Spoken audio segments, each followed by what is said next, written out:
Interesting.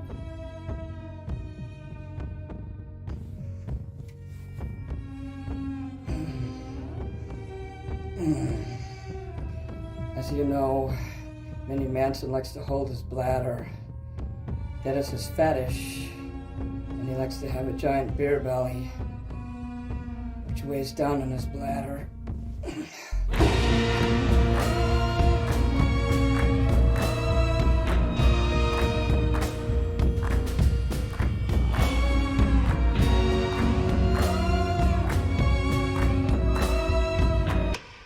Naomi Stewart was born on the 29th of July 1969 in Chicago. Her father was born Jewish but later converted to be a Christian Baptist and served 6 years in prison after a bar fight. Her mother and father met each other while at the Salvation Army and both were very religious. Naomi claims to have been born intersex with the doctor removing her male parts. She was born into a poor, abusive household with her mother and father drinking too much, beating the kids, and her brother and sister bullying her. Her father became a Baptist minister and she attended a fundamentalist Baptist school. She was not allowed to listen to music at home, but her father would take the family to bars regularly as he didn't want to drink alone, so she would hear music here. She was also allowed to sing in the church choir. Her father wouldn't let her or her sister out of the home due to them being girls, but would let her brother out, which is one of the reasons why she speculates that she wanted to be a boy. She has stated that her childhood was a lonely time with nobody wanting to be around her due to her being a weird kid. Her younger days weren't all bad though, with some of her fondest childhood memories being going to the fair and going fishing. The timeline for some of these details to come are a little hazy, so this is my best guess for the order in which they happened. She started work at a planetarium. In one interview she claimed to teach Egyptology at the planetarium, but in others she said that she taught astronomy, which sounds more correct. She claims to have been fired from this job after her mother died and she took 2 weeks off. Naomi attended Columbia College, Chicago in 1994 and got a BFA, and in 1998 a 1-year certification in civil litigation from Roosevelt University, Chicago. After this, she worked as a paralegal for a while. She joined the Marines for 6 weeks but had to leave due to upper respiratory issues. She was a Muslim for 4 months. I wish I had more context around this, but sadly this is all I know. She was arrested in 2002 for shoplifting. Then in 2003 she appeared on the TV show Ripley's Believe It or Not, where she showed off her cat.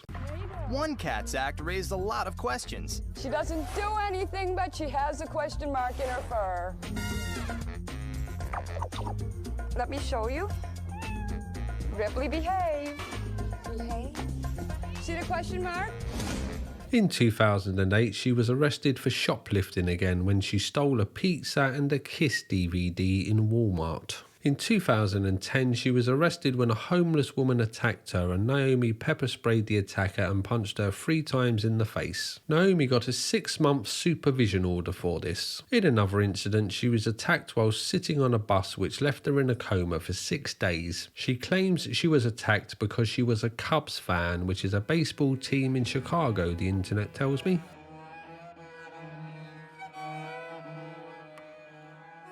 Naomi has had a turbulent relationship with her brother. When her parents passed away, the family home was left to him, and by her accounts, he wasn't a very good head of the household. He would be very abusive to her and her sister. He would fine Naomi for the littlest infractions, like a $50 fine for walking in the wrong part of the house. Honestly, her brother is a bit of a rabbit hole in his own right, so let's take a quick detour to get to know him.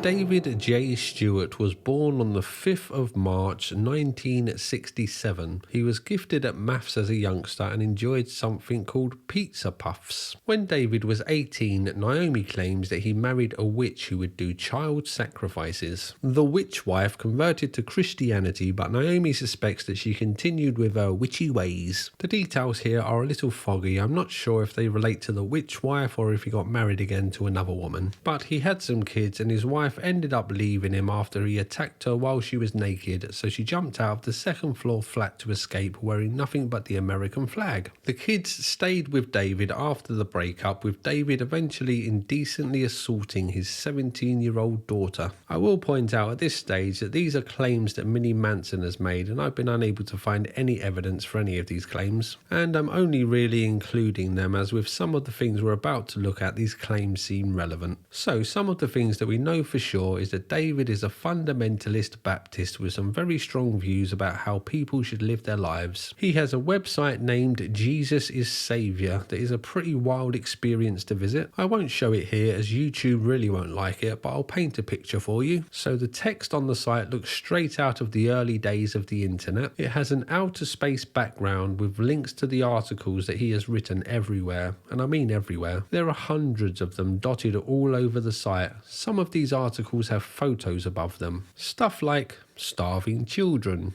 nuclear explosions, what I think is a dying gorilla, and the Twin Towers falling down. The website is like a fever dream in which David sweats out every conspiracy theory and religious idea that pops into his head. Just to give you a taste of these little treats, one of these links is titled Antichrist Slideshow and is about how the Pope will be judged as a false prophet. It also says that the real Antichrist will probably be a member of the Illuminati. This Antichrist will also be a wounded war veteran who is gay, according to David.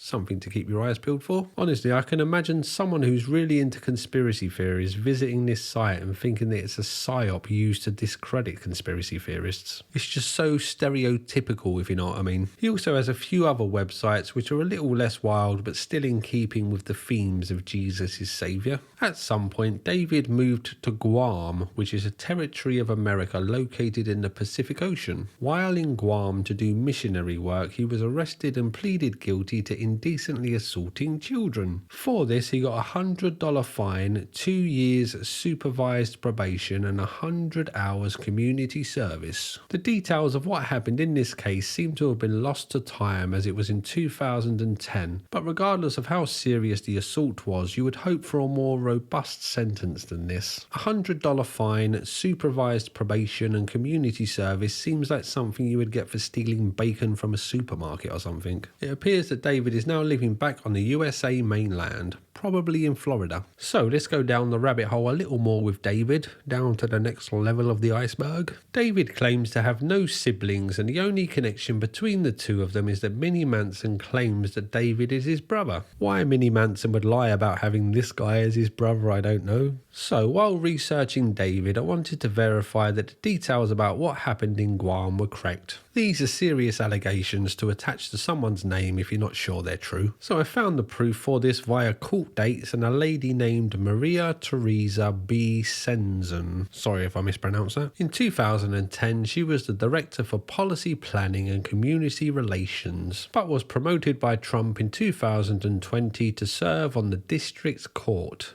Congratulations, Maria. Anyway, she confirmed the charges and sentence for David, but I could find nothing from David himself to say that he had moved to Guam. It's a pretty weird, random place to move, so you would imagine that he would tell someone about this. Long story short, I ended up using the Wayback Machine to look at articles that David had deleted from his website, which confirmed many times that he did in fact move to Guam. So, why am I telling you this? Well, while looking for the Guam evidence, I stumbled across an article that he had deleted about his family. And bear in mind that this was deleted long before Minnie Manson in his final form would appear and claim to be David's brother. David didn't mention any siblings, but did talk about his father being the director at Chicago United Mission at 34S, which I guess means 34th Street. So the same surnames, both fathers were ministers, both from Chicago, and David posted a photo of his mother, which to me at least looks a lot like Minnie Manson. Make your own mind up if you think these two are related or not, I guess. If you made your mind up and came to the conclusion of no, then you're incorrect, because I definitely think probably maybe they are, possibly. Minnie Manson has also stated that David kicked out their sister, who would become homeless and die addicted to drugs. She has also stated that she hasn't been in contact with her brother for a long time, but did talk to one of his daughters who called her an abomination. Another odd little fact is that David is obsessed with Taylor Swift. Not in a good way like he's a super fan, although that would be a pretty funny turn of events. No, he has written many articles about her, claiming that she is a bad influence on the youth, but Naomi also claims that he stalked Taylor Swift, sending her Bible verses and calling her names. So much so that Taylor Swift now has a restraining order on him. That's about it for David, so on with the story. Naomi stopped living with her brother aged 32. Ready to spread her wings, she flew to Florida for a short time but ended up back in Chicago, where she would meet her future husband at a clothing shop. The pair got talking and hit it off. Naomi was facing homelessness at the time and her husband said, "Not on my watch," and got her an apartment.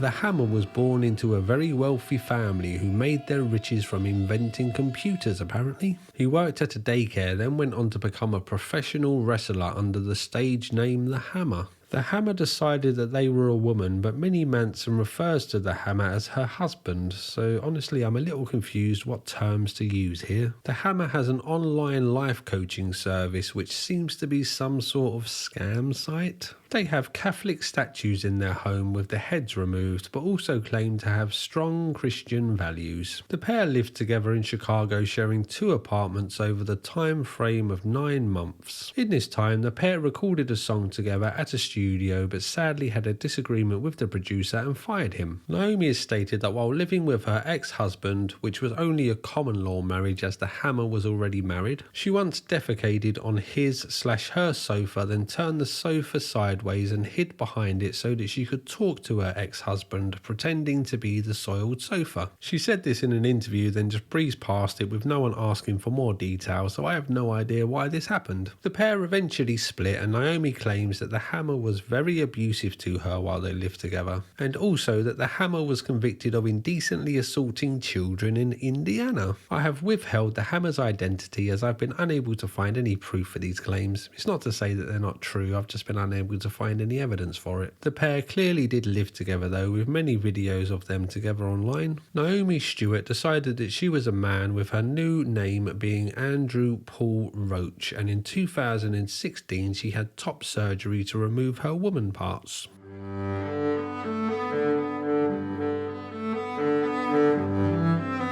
Andrew's love for music was clear by this point. He has stated that his style was heavily influenced by David Bowie, Marilyn Manson and Kiss. In a wiki biography confirming the details of Andrew's professional life, it states that he is an entertainer, comedian, artist and singer. On a side note, it seems likely that Andrew wrote this wiki himself. Andrew adopted the stage name Minnie Manson in homage to Marilyn Manson, the Minnie part coming from the fact that Andrew is shorter than the real Manson. During COVID, Andrew was feeling alone and isolated, so decided to create a YouTube channel to share his music with the world and make online friends. Minnie Manson posts cover songs of all kinds, from Christmas carols to Michael Jackson to, of course, Marilyn Manson.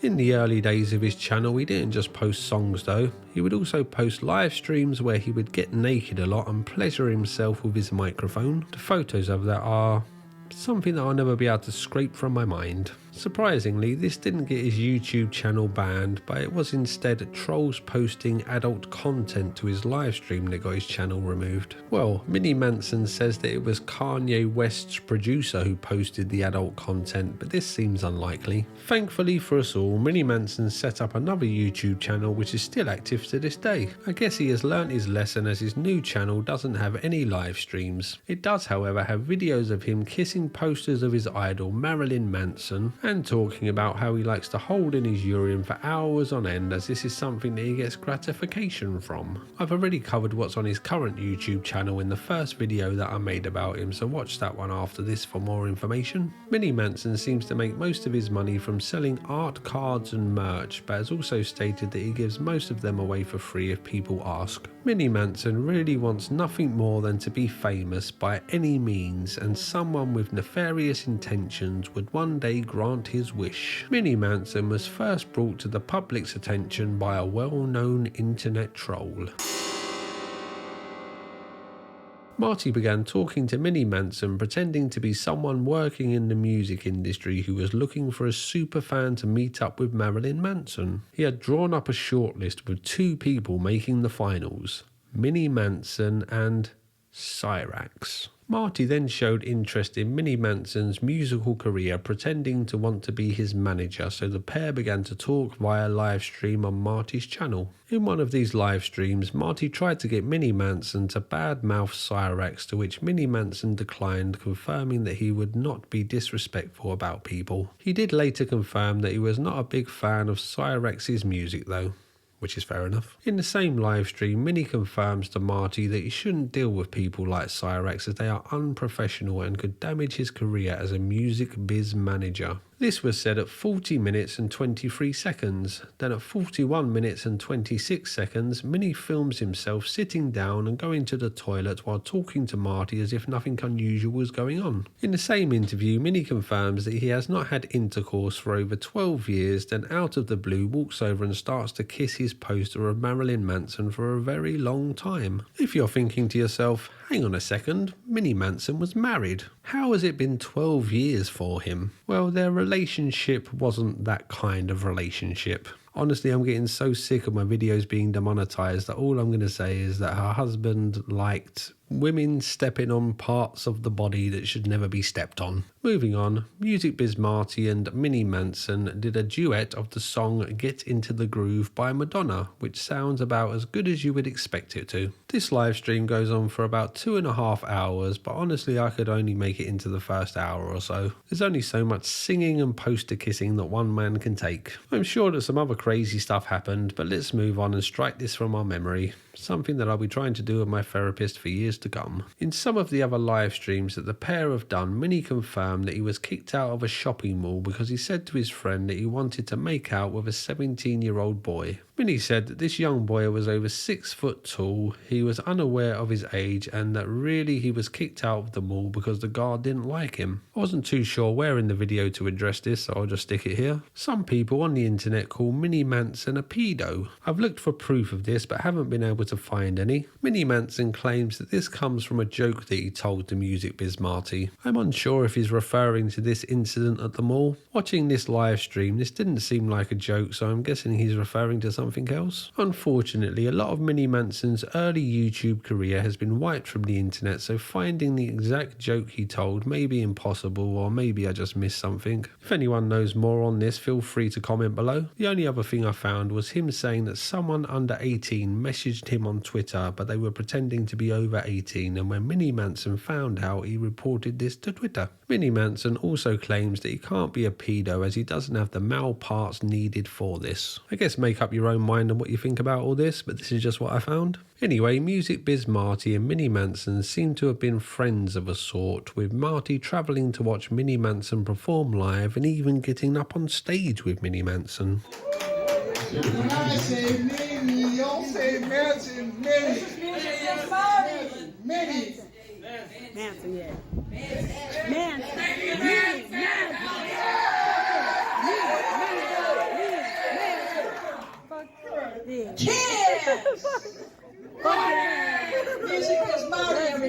Minnie claims that after this gig, Marty dropped his keys outside and bent over to pick them up, at which point Minnie grabbed Marty's rear end. Minnie Manson also claims that Marty has been to his home. Minnie Manson tried to sell me a copy of the video of Marty at his home for $50, but I wasn't too interested. So, in a bold and unexpected sales tactic, he re-offered me the video for $100. Sadly, this isn't something that I'm too interested in, but I'm sure if you'd like the exclusive rights to what happened with Minnie Manson at his home with Marty, he'll be happy to sell you the footage for $200.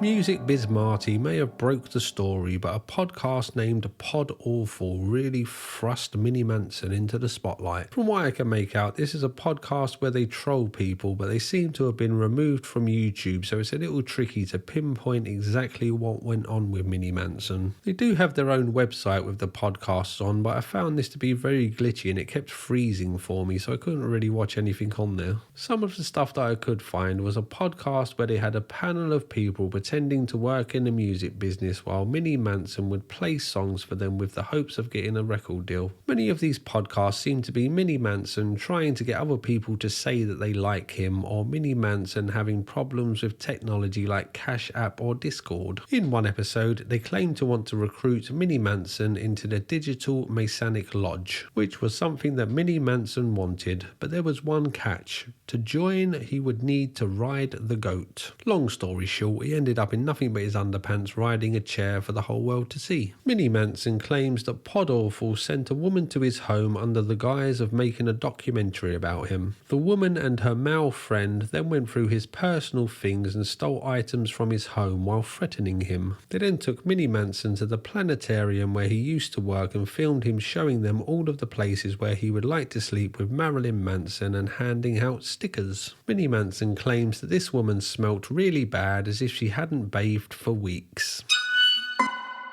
Kermit and Friends is a live comedic spiritual interactive web show that is hosted by Elisa Jordana Swartz, or at least that's what they say about themselves. Minnie Manson has appeared on this show a few times now. On the 7th of August 2022, he appeared on the show and threatened to end the life of the host when she got his name wrong a few times, and Minnie felt that she was trying to belittle him. The pair argued back and forth but ultimately made up, and Minnie Manson again appeared on the show on the 2nd of October 2022. This appearance was cut short when Minnie Manson got naked. On the 13th of December 2022, the pair met up in real life, with Minnie Manson travelling to LA for the meetup. The pair then live streamed their day together, in which they seemed to have fun singing songs and eating dinner. Sadly, the second day of live streaming wasn't so fun. The cracks began to appear when Minnie Manson asked Elisa to come with him to the toilet, as he was worried that she was going to drive off and leave him. Elisa didn't want to go with Minnie to the toilet as he uses the female toilets, which made her uncomfortable. After the toilet was completed, they all got back into the car, with Minnie Manson demanding that they all go and get food before he falls into a diabetic coma. On this day, there was another streamer with them named Billy John. Minnie Manson and Billy John then shouted at each other for a long time, with the pair continuing to argue even after they left the car. At one point, some random live streamers show up and the pair drag them into their argument. These live streamers then gave Billy John a bunch of bananas for some reason, and Billy John throws one of these on the floor for Minnie Manson to go and eat, which he goes and picks up and gobbles down. Billy John then left the group, and later that night, Minnie Manson got up and walked away while Elisa was singing a song.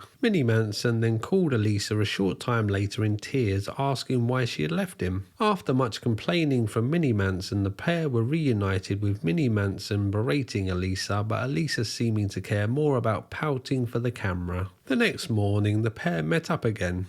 Well, Minnie Manson basically just played tricks on Elisa for hours, saying that he was going to meet her but never turning up. Elisa sent cars to meet him. She walked here, there and everywhere, and it even got to the point where Minnie Manson told her over the phone that he was standing in front of her wearing a chicken costume, and Elisa was still looking around trying to find him. After a lot longer than you would expect, Elisa finally realised that she was being tricked and started to be really quite rude to Minnie Manson over the phone. She then went on to live stream alone, claiming that she nearly died when two shoplifters run past her and brushed her arm. Randomly, Elisa and Minnie Manson met up later that night, with Elisa and her fans blaming Minnie Manson for Elisa's near-death experience. I did air quotes there. I know you can't see it, that's why I'm using my voice to tell you. There are some other little details about Minnie Manson that I'm not too sure where to put, so I'll just add them all here. Like, he has a best friend named Dylan. The first and only thing that I saw about Dylan was a photo of an excited little Winky poking through the waistband of some underpants. I then decided that YouTube doesn't pay me enough to find out any more about Dylan if this is the first thing that greets me. While researching this video, I've seen a lot of photos and videos of things that I don't really like to see. I think the only one that's been worse than this is the Cyrex video, and if you know about that story, you know what I'm talking about. If you've seen the first video that I've made about Minnie Manson, then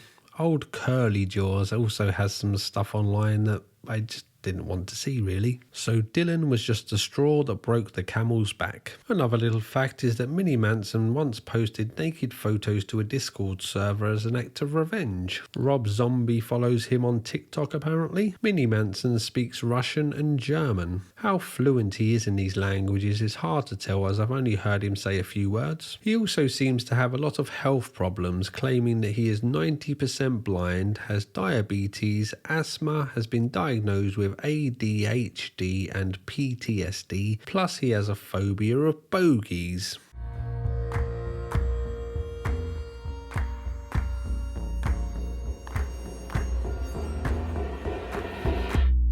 There are surprisingly many interviews with Minnie Manson online, but most of them are on channels with like 50 or 80 subscribers, so YouTube buries them a lot. If you want to check these out, then go digging and you'll find them. In most of these interviews, as long as the interviewer confirms that they like Minnie Manson, only talk about Minnie Manson, and he can promote his music, then Minnie Manson is very friendly. If one of these three criteria is not met by the host, then Minnie Manson will derail the show with wild claims until these three conditions are met, or the show is ended, or he gets naked and tries to get the people's channels removed. Minnie Manson wants to be famous and the centre of attention by any means possible. Seemingly, it doesn't matter whether it's positive or negative attention. In the interest of full disclosure, I've been talking to Minnie Manson on Twitter. I thought it would be interesting to hear his side of the story. This conversation was very turbulent and basically followed the same template as his interviews. Well, without the nakedness, thankfully. In the end, he settled down and he seemed quite nice, to be honest with you. Firstly, I asked him why he wanted to be famous, to which he replied, "I'm poor and I have nothing in life. I also have talent. Wouldn't you want to be famous if you could sing, act, dance and perform? If you are not an entertainer, you'll never understand. This is what I was born as. I always liked attention. I don't want to be on welfare for the rest of my life." I then asked him if he had any statements he wanted me to say on his behalf. I'll paraphrase this one as he used some colourful language. "I want people to know that I'm not a silly person. I am educated." In these messages, Minnie Manson also confirmed that he turned himself into a lolcow and purposely put himself on Kiwi farms in order to bring attention to his brother and his ex-husband. If you follow this channel, then you've probably seen the first video that I made on Minnie Manson. In that video, I left it on a bit of an unintentional cliffhanger, so I thought it was best to make this follow-up video just to clear things up, and hopefully now you see why I couldn't just add all of this stuff onto the end of that video. So to tie up any loose ends from that video, old Curly Jaws wasn't a troll by the looks of it. He was actually a Minnie Manson superfan. So after the escapades of that video, the pair made up, with old Curly Jaws planning to get a tattoo of Minnie Manson. But sadly, it seems like the pair have had a falling out again and the tattoo never went ahead. To me at least, it seems like Minnie Manson has his good points and his bad points like everyone else. But ultimately he seems like someone who is longing to be loved, but is stuck in a loop of pushing people away with his overbearing demands for love. When making these videos, I often think, is it better to be stuck in hell or the empty void of nothingness? I thought this a lot when making the video about Cyrax actually. Without the internet trolls, what would he really have? Is the reason that Cyrax keeps coming back for more that hell is better than empty loneliness? I kind of get the same sense with this story, to be honest. I guess the answer to this question will be different for everyone, and we all decide our own outcomes in the world. Minnie Manson has said that he never really had any true friends until he became Minnie Manson, and that he hopes to one day write a book titled From Lolcow to Cash Cow. Let's hope that this book one day becomes a reality for him. Watch the first video I made about Minnie Manson where I explore his YouTube channel rather than his backstory. I tried to not repeat the same information in this video, so it should mostly be new information for your eyes and ears. Thanks to the channel members and Patreons, and bye bye.